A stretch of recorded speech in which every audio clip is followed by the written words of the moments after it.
So Jazakallah khair for the opportunity. And, I'm a total believer that Allah subhanahu wa ta'ala brings people together, connects them at different times in their life with different opportunities. And I'm glad that we're able to do this today. And so I'm Rayeesa Gheewla. I'm known as the divorced Muslimah coach. And that came about probably about like 7 years ago. I was going through a divorce myself unexpectedly. And it was quite devastating because, I didn't anticipate or expect to be in that situation, and feeling alone on my own, broken, just not knowing how I was going to survive, coming out of a really codependent relationship. My whole life I had lived with other people making decisions for me, deciding what was best for me, telling me what to do, and I just kind of went along, followed the script, if you will. And being in that situation, I really describe that type of codependency as a reflection of shirk, actually, relying and depending on people, not even realizing it, rather than only on Allah. So I had no other option, which reflects to me the love that Allah subhanahu wa ta'ala has for us when he closes up all other doors and forces you to turn to him and him alone with desperation and humility. And that was what I call my spiritual and emotional rebirth. It really did feel like I was born again for the first time with my connection to my creator, and on my fitra.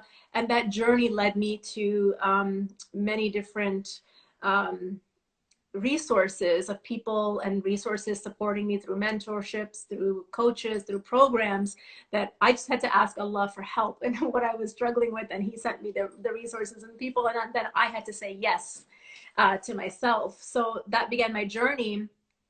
And I realized throughout the way that I get what my mission is now, is to help and support other women going through the same process when you're feeling alone, and when you're feeling broken, and you're feeling just like, how do I recover from this? How am I going to move forward? And to know that they can heal from it, they can rebuild and re-strengthen and reinvent and move forward for the life that they were created to live. So that's what I do now. Traditionally, I've been trained as a pharmacist, and I still do that a couple of times a month, but this is what I've shifted to in terms of living out my mission and my purpose. And that's why, like as you mentioned, the course that one of my colleagues, Khadija Al-Qador, and I are talking about now is a program on self-love, which is our birthright. Because anything other than actions that reflect self-love and self-care for yourself, coming from the inherent understanding that you are a respected, valued, and honored servant of God, is a form of self-loathing. That's true. That's true. Yeah. That's true. Yeah, you said that in another the Muslimah self-care what was it? What is it called? Conference.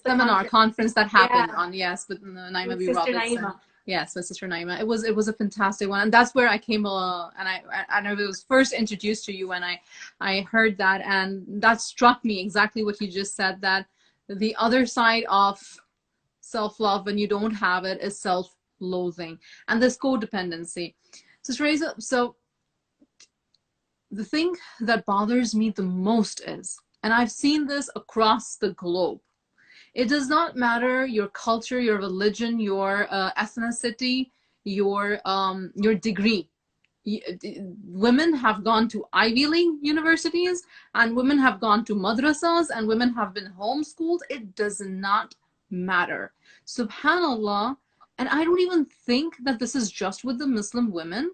I think with women themselves, like the culture, the idea around marriage, and then the idea of divorce, and the recuperating from that, and not knowing how to love ourselves, and codependency.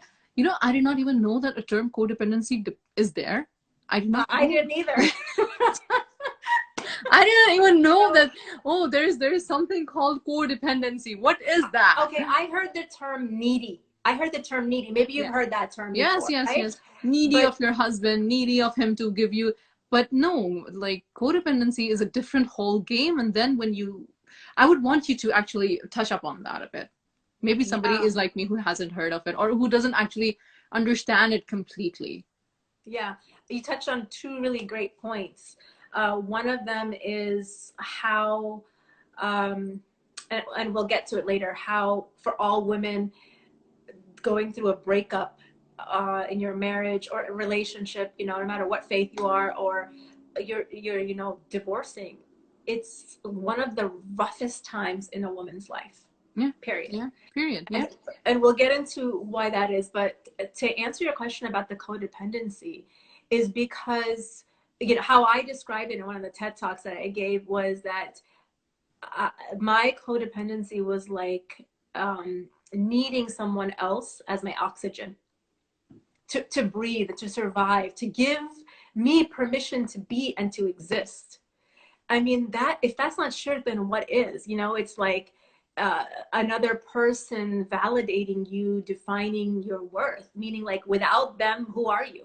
Without them, what value do you have? And that relates back to the first thing. The codependency is really on like someone affirming you, someone validating you, someone's words, someone's actions, and without it, you don't feel whole. You don't feel like you are worthy enough to exist without the validation or the affirmation of someone else in your life. And it can start, if you start always with, you know, how you were raised Yes, with parents. With parents. yeah, Like, and yeah. unknowingly when there's a lot of like forcing and controlling and trying to mold the child into who you think they should be, rather than nurturing their connection between the child and Allah, because again, we're just the middleman. We've just been given an amana to care for Allah's belonging, Allah's creation until they become of age, where then they can connect to Allah and live their life and their purpose and what they were created for. But instead, we are taught to manage our parents' feelings, um, having to make them happy at all times. So we become performative. That means that we have to follow the script and we have to perform in a way that we can be seen and heard and validated and be good enough to be accepted. And then we just become like, we just conform to becoming who we think we need to be. That carries on in relationships. We conform to becoming who we think that our husband wants us to be, who we think that our work, you know, wants us to be, who we think that our community and our society wants us to be. So we follow and we fall into line with the expectations of the role that we're in. And we forget the human being or the woman that is bringing herself to these roles: motherhood, sisterhood, being a daughter, being a wife, you know, being a member of society. Well, you are is what you bring to each one of those roles. And if you're just falling into the expectations, oh, he wants me to be like this, she wants me to be like this, they want me to be like this, you're lost. You don't know who you are, you're burnt out, and you're miserable actually. Yeah, definitely. A funny question came into my head. I don't know if this is a place to ask that question, but okay. So a young boy, 20s, and a young girl, 20s, they get married. Both of them is their first marriage. Why is it that the girl thinks now he's my Rabb, khalas? He is as clueless as the girl is. and I've seen this, like this whole I see, I understand men are beautiful creations of Allah. They have a heart, they love when they're good, they're qawam, they give us strength, they nurture everything. We're doing the same to them, they're doing the same to us. But this whole idea of I look up to you, like, Yeah. some of it is our fitra, and that's okay. We're nurturing Yeah. through that also, and that's completely fine. But what I don't understand is this, because in many marriages, what I hear a lot, and I think I did that to myself too, and then I realized, no, this is me doing wrong to myself, this is not somebody else doing something to me, right? So it's like, oh, I'm going to follow you, and the other person can completely turn and say, I did not tell you to follow me everywhere.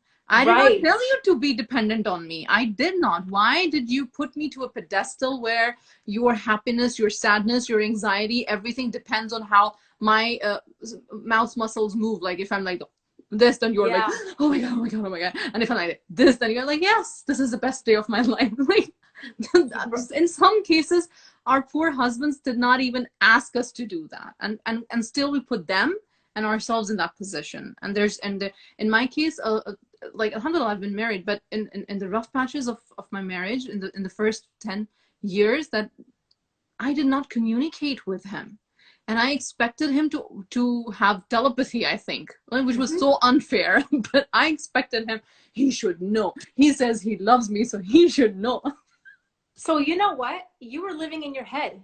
Yes, yes. Yeah, that's the problem. We're living in our head, and all of these are expectations. We're having conversations up here. We're in a relationship with ourselves, Yes, expecting the absolutely. other person to know exactly what we're thinking, what we're needing, and then we get upset and angry and mad, and then have outbursts or whatever, because they can't read our mind. They don't know what we need, and they're just like left like, what's going on? What did I do? And they're grasping at straws as well, trying to figure that out. And that's the whole thing, and that's part of the foundation of what I teach in my programs, is understanding how your reality is being created moment by moment through your thought. Yeah, yeah. Because if you're thinking that, you're feeling that, and then you're going to act on it. Yes, yes. Yeah, yeah. um, and that's a great question, and that you brought up in terms of why is it that when women get like this young couple that gets married, the woman looks to the man to fulfill all her needs, Mm-hmm, mm-hmm. to make her feel whole, to make her feel good enough. And that relates to the first question that we talked about. Why is it that there's so much weight given to marital status? Mm-hmm, mm-hmm, mm-hmm. It's we especially in the Desi community, in the Arab community, and just like in the Muslim community, because marriage is such a big part of our deen. It's become like your whole life you're groomed to just for a man to come and sweep you off your feet, and then you have all the Disney like messages that you're only good for getting a man, or you're only good for looking pretty. I mean, all the messages that we get are getting absorbed up here, Yeah, and then they are lingering, and then they start to become beliefs, that's and true. that we act according to. So one of the things that I've found in my work is that there's so much weight associated with your marital status, especially for a woman, that it is tied to her identity. Yes, yes. Either I'm a wife or I'm a mother. Yeah. Yeah. So those are roles. That's not Those are identity, roles. because each Yes. one of us Yeah. is a soul that Yeah. was created by Allah subhanahu wa ta'ala and sent here on purpose for a reason. And in order to fulfill our purpose, we have to know ourselves, and we can't know ourselves until we know Allah. And that's our actually that's our obligation. Absolutely. um, and so otherwise you just end up following the script according to the expectations that community, society, or culture has put on those roles, and you end up just going lost, and you never even live a life that has meaning or fulfilling. And then it's very easy to blame other people for that too. Yes, the blame game, whether it's an unhappy marriage, whether it's a conflict, whether it's a divorce, the blame game, right? Absolutely. Whether Um, your kids are driving you crazy, yeah, it's easy to pin it on someone else, yeah, how you're feeling. And that's one of the reasons why, we are doing this course, Self-Love, which is your birthright, is really to help you get back to the fitra that you were born on. Because what happens is that we come perfectly imperfect, right? And then the fitra kind of gets covered up or even corrupted, because we get messages of how we should be to make, to please other people. And that, and it's very tricky, because as kids, I think as parents, we have to understand that we can't make our children responsible for our feelings. yeah. There are a lot of attachment issues, Mm-hmm. right? So there are a Mm-hmm. lot of attachment issues. I mean, we talk about it, but what I feel is in all sincerity, we talk about it, but we don't practice it. Some don't even know it. Like I said, I did not know what codependency means, right? Yeah. So I'm practicing certain practices which are making me codependent and making my children codependent. Yeah, because we just pass on the same patterns until we become conscious and aware of them. Yeah. Samia from Quranic Ocean, she's saying perfectly imperfect. Love that. Yes. Mashallah, Yeah. tabarakallah. Isn't that Alhamdulillah. who we are though? Like Allah created us human means to err, to make mistakes, and the design that he created is perfect, right? There's perfection in his work and his design. And it's so beautiful. That means that we can always be redeemed at any time, at any moment. Yeah, that is beautiful. Thank you. Yeah. Alhamdulillah. Yeah. So when is the course starting? So the course is starting on Tuesday, inshallah, Oh, next mashallah. Tuesday. Mashallah. And it's like a reset. And regardless of what situation you're in. I was going to ask, is it only for divorcees or is it for women, just women in No, general?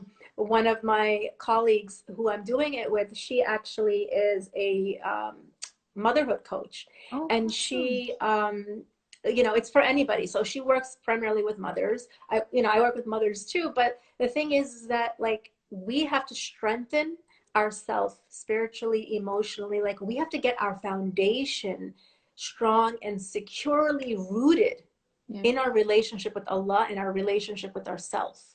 absolutely. So yeah, once those are set and securely rooted, then everything you touch will reflect what's Yes. happening inside of you. So and we were not really taught that growing up, right? A lot of us weren't. And those of us who have been blessed to be able to have this rebirth, like I like to call it, later on in life, I mean, I feel like it's an obligation to share that with the rest of our sisters and our brothers in humanity, because that's all of our birthright, to be able Absolutely. to live life with, from that angle, from that perspective of joy, of excitement, of purpose, of meaning. At the end of the day, subhanallah, this morning when I was reading Quran, I forgot the surah, but I was reading about how, on the day of judgment, neither our wealth or our sons, our children, are going to benefit us. And how much time we spend chasing those things, especially as moms. Like everything is about your kids, everything is Everything about is about them. Everything. Subhanallah. everything. But Allah didn't create us to be a mother. Yes, that could be one of the means that we fulfill our purpose, but it's not Procreation the is one of the reasons the earth is running. Like, yeah, that's given. Yes, yes, but and that could be that can all be an act of worship. But Yeah. Allah subhanahu wa ta'ala also tells us to save ourselves first, then Yeah. save our family members. And it's Yeah. the same thing of the oxygen mask. If Yes. you're depleted, if you're running on fumes, that is what you are. Everything you touch will be from that lens, and then we have to account for it too. Yeah. We can't just say, oh, I didn't have time, I didn't know, I was too afraid of this, I was too worried about that. Like we can't make excuses of being accountable for our actions. Okay. So I wanted to wrap up, but what you said just triggered another question. Right. So you must have seen this 150 million times every time you talk to a woman, regardless she's aware or regardless she's unaware, regardless whatever culture she comes from. We so easily give our reins of intellectual thinking to other people. And we say, uh, they said so, or isn't that the norm? Or this is like, and I have an argument. I have a counter argument to this. I say, listen, when you want to decide what color you want to wear and what food you want to eat and whatever is pleasing your nafs, you don't let other people make your decision. Of course, some people force you to do certain things because they are uncomfortable. That's a whole different topic. But why is it that what you are thinking, like what I'm thinking in myself, whether I'm depressed, whether I'm happy, whether I want to change, because women keep saying this to themselves, I want to change, I want to change. My next question is usually, what is stopping you? And then this answer triggers me every time. He is stopping me, she is stopping me, they are stopping me, time is stopping me, money is stopping me. Like, you are stopping yourself because you put all those blocks, right? All those blocks. So I want you to leave here by letting, you know, if someone comes up till this point, where if someone goes up till this point where they have heard the whole previous thing, I would love for you to tell that woman that, you know, how to overcome those blocks, how to like swipe, swipe them away, like sweep them away. Like, come on, don't be a block for your own self. Yeah, that's such a great point that you pointed out. I'm glad that you mentioned that because you're right. I know I need this. I know I should. Like, this is what I need. But we have been trained to not have permission to give ourselves what we need. Absolutely. Yeah. That training, that programming, that conditioning is hardwired. Mm-hmm. And in order for us to unlearn that and relearn a new way of approaching life, we have to do the work. Otherwise, we will stay where we are and it will get worse. It will be a slow death to your soul. And then in the next life, you have to answer and say, why did you continue this way? Why did you allow this? Like, you know, Allah gave us free choice. Yeah. There's no compulsion. We can't say, oh, well, I didn't have enough money. Oh, well, didn't you believe that I was going to send you the means? Yeah. I didn't have enough time. Well, everybody had the same amount of time. It's just, why did you choose to let such and such prioritize your time rather than such and such?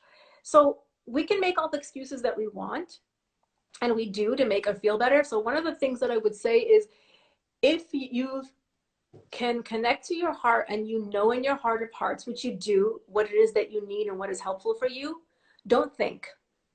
Good. It's the thinking that comes in the way, the thoughts, oh, but what about this? Oh, but what, this could happen. Oh, but that could happen. That is, you know, all the programming that you've had, number one. And it's also shaitan. He's not going to want you to get closer to Allah or be better become yourself. a better version of yourself. Like, shaitan will be like, what, are you kidding me? What I usually say to people that I work with and my clients is, say, you know what, make your intention, say your istikhara, and act right away. Act. Yes. Do it. Don't think, just do it. You know that slogan by Nike? Just do it. Alhamdulillah, jazakallahu khair. Another quick question about your course. How long is it? It starts this Tuesday. It's 6 weeks, I believe. Yeah, 6 weeks. It's a once every week.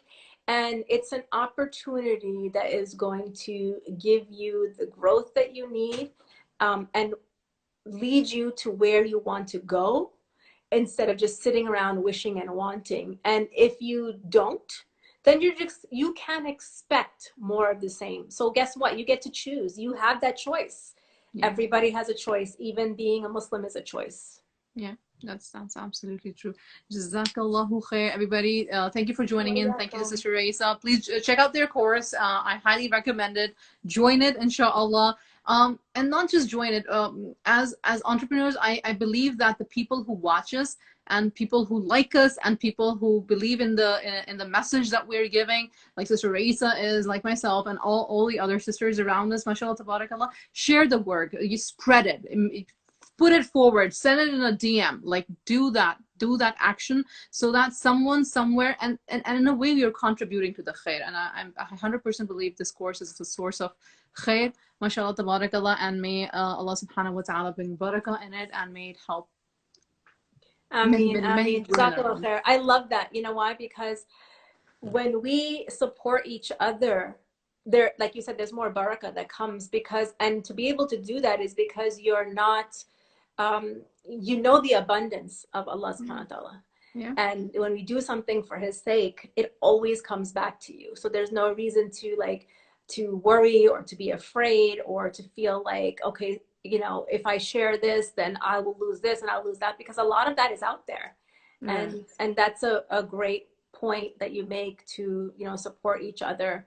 And I appreciate the risk is written. The risk is written, subhanAllah. Absolutely. And, it's going to come, like from unimaginable ways and sources. It's going to come. So yeah, it's just a matter of whether we believe it or not. Yeah, definitely. Well, Allah tells us, you say you believe, but you believe or not. Yeah, that's true. That's absolutely true. Alhamdulillah. Yeah, well, take care. Jazakallah khair once again for your time. Wayatum. We'll talk later. Assalamu Assalamu alaikum alaikum. warahmatullahi wabarakatuh.